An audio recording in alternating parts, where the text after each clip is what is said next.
Our next startup is Banihal. 2003, I graduated from my master's in computer engineering and started working at Microsoft in Redmond. I started saving money because I was a single guy, so I thought I should go invest this money.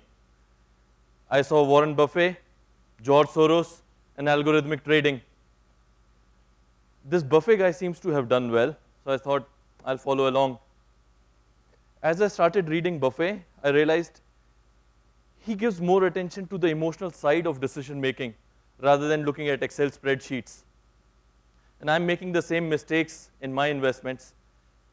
And as I learn from Buffett, I'm starting to do improvement in my investments. At the same time, I'm looking to get married as well, which is just another decision. This 80-year-old guy says this is the most important decision you will ever make. So I'm spending time investing $20,000, and this 80-year-old guy is telling me the most important decision is who you will marry. I have no idea how my life will progress over the next 60 years. I have no idea how my wife's life will progress over the next 60 years. Both of us together, objectively, I don't know how to decide who's the right person for me. Fortunately, over the past 10 years, there has been a lot of research from neuroscience about human decision making. And if I can use that research to improve my financial decisions, why not do better on the most important decision in my life? So I started looking at what are the parameters that influence our decision making. Who you get married to is just another decision. If you leave aside all the emotional part, it's just another decision. If we can understand what parameters influence that decision, we can probably do better in that. So 2009, I got introduced to my wife, and I said, I'll do this 1-hour interview, and we'll know whether we should even have a second conversation. She is 20 on a 10-point scale. So I called up my dad, I said, fly to Delhi. I'll fly to Delhi from Redmond. She's the one. I'll get married. He's like, has the girl said yes? I said, she has never met me. Has the girl's parents said yes? I said, they have never met me. Anyhow, I came to Delhi, we met on a Saturday, the next Sunday we got married. For the past 6 years, I have lived with this decision every single day.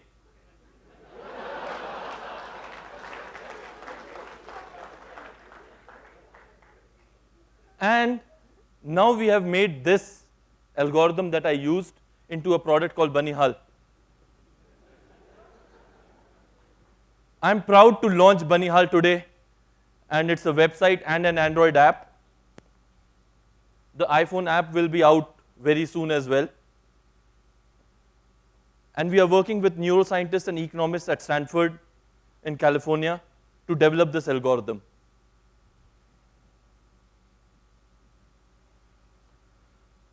So how do we find this match for you?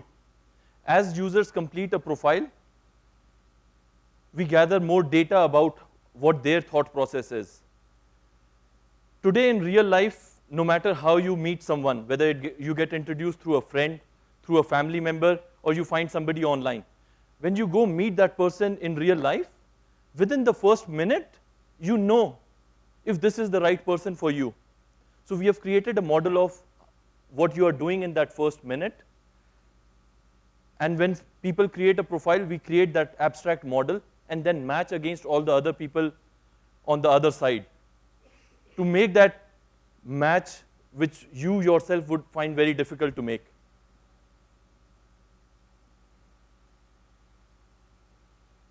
And this is the match builder profile that every user goes through. So if we look at the domain for how people are getting married today, it's just another search problem. If you have used search before Google, you would go on AltaVista, Lycos, Yahoo, and if 10 other search engines showed up, you would go sign up for those as well. But your query did not get answered till Google showed up. Today, if you're looking for a match, there are plenty of websites and other avenues available, and a new dating startup that opens almost every single day.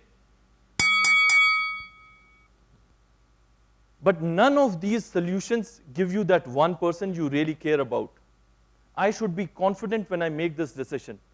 That is missing. So it was a very easy pitch when I met Dr. Cheriton, who wrote the first check for Google, saying this domain looks exactly like search looked before Google showed up. People said there are too many search engines. Why do we need another search engine? Yes, there are plenty of solutions on how you can look for a match, but are any of those working? So we have received seed funding from Dr. Cheriton as well. This is our mission. Today, when you go on Google and you search for something, within the top 5 links, you find your answer. We will give you just 5 recommendations. No more searching.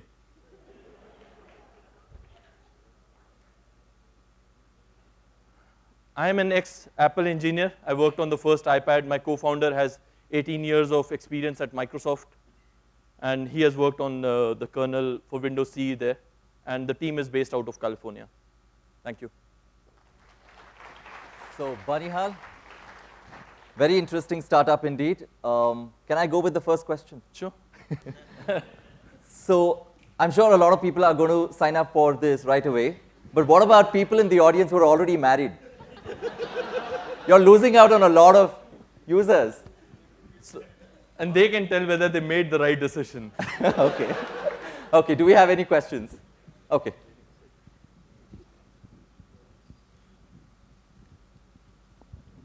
I'm sure you'd have seen trulymadly.com, right? Or the app. They are primarily, the differentiation is on algorithm.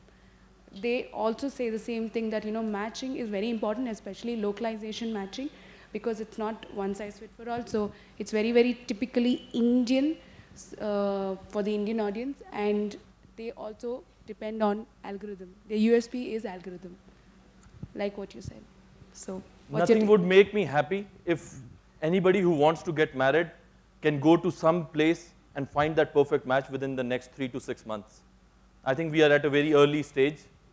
That problem has not yet been solved. Okay. Any other differentiation? I would love to hear that. There are very different levels at which you can approach this issue, from psychology, from neuroscience. So these are different abstraction levels at which you're reaching into the same problem. None of the solutions work today. If there was one, they would have owned everything just like Google. Okay. Hi. Yes. I have a question. Here. Yes, yes. Go. So the question is, I'm presuming this is for arranged kind of marriages in India, right? Obviously, because if you are in love, you are blind anyway, so you get married. So the question is, if you're in arranged marriages, right, and we go by, somebody goes by your recommendation of that 5, and then is there a way to rate that within 6 months you didn't give me a good match? Because you are assuming fundamentally that people don't change. It's a one-time decision. If somebody loves me enough or somebody hates me enough, I'm not going to change forever. It's a one-time decision. That's the biggest presumption in marriage, right? But in arranged marriage, what's broken in arranged marriage? Nothing is broken, right? My father got married to my mother 60 years ago. So that's a very good question. This is not about arranged marriage. There's a site in the US called eHarmony which does something very similar. It is about when an individual has achieved a lot in his life. I went to the best school, I went to the best company, I got the best job. I am in control of how I lead my life. When I reach that point of I have to decide who I will get married to, and every single 80-year-old guy says this is the most important decision, am I making the best decision here? It's not about falling in love. It's about that person with whom you can live for 60 years and raise a good family. If you are in an unhappy marriage, the kids who grow up in that family are getting a bad start in life for no fault of theirs. If we can enable people to marry the right person and have happy households, we will change the entire future generation. Okay. Hi, I'm Yashwant. I have a question. The question is that primarily in market research, when you ask customers what do you want, the presumption is that the customer actually tells you the truth. So in behavioral science and economics, I understand that people say most of the human decisions are irrational. And so in this context, when you're saying that you're going to recommend a partner, what if, see, like, for example, if someone needs a partner and there are two aspects. Like one, if the person says what he wants others to think about himself and what he actually needs. Like say that if you ask me a question and I tell you the answer which I know will be good enough to get me a good partner, but I'm actually not, meaning that. So in that case, wouldn't a mismatch be happening? I don't think a mismatch will happen. What we do is we make 5 recommendations. When you actually go meet a human in person, that person within a minute will say, I don't like this person. So if you are really looking for a good match, you would create a profile where you get matched with people where there is a likelihood that you both would get along. And there are a lot of other techniques through which we can filter out whether the data was genuine or not, whether the tests were answered in a correct fashion. So those things are much easier to do. Hi, Steve. Here, right. can you see me? Yeah. Yeah, good job, first of all. It's a brilliant problem to solve. Here's my question. So I presume that the key metrics you're following here is somebody gets married. Somebody comes to your website, looks at their key recommendations, go and meet with one of them, and then finally get married, right? Yes. What is the typical buying cycle you're looking here from meeting somebody to getting married? Seriously, it's a very serious question. I got married like in a month after meeting my wife, but I had friends who met and they got married in 2 years. Shit happens, people changes, breakups, all that things happen. I mean, it's a typical human behavior. People even changes after marriage, but I don't think you care much about that because your key metrics care. We got you married, after that you changed, none of our problem.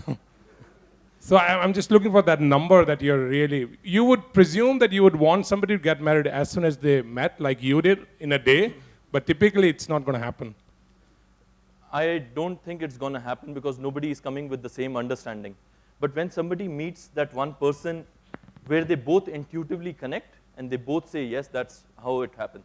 But we are not here for like, can we get people married in one day? So typically a user would come in, they would meet one of the 5 people. If things work out within 6 months after a few levels of communication, hopefully they are at a place where they start feeling confident about it. Not that they would be married within a month or 6 months, but they have actually found someone they feel confident about it. And if they are with someone where they feel 60% yes, and the difficulty is that if I say no to this person, how will I find the next one? I think we solve that problem as well. So people, I don't say people who are going around for 2 years are actually having that doubt, but most people would say yes to a suboptimal match just because they don't know how to do any better. Okay, thank you, Banihal. Can we have a huge round of applause?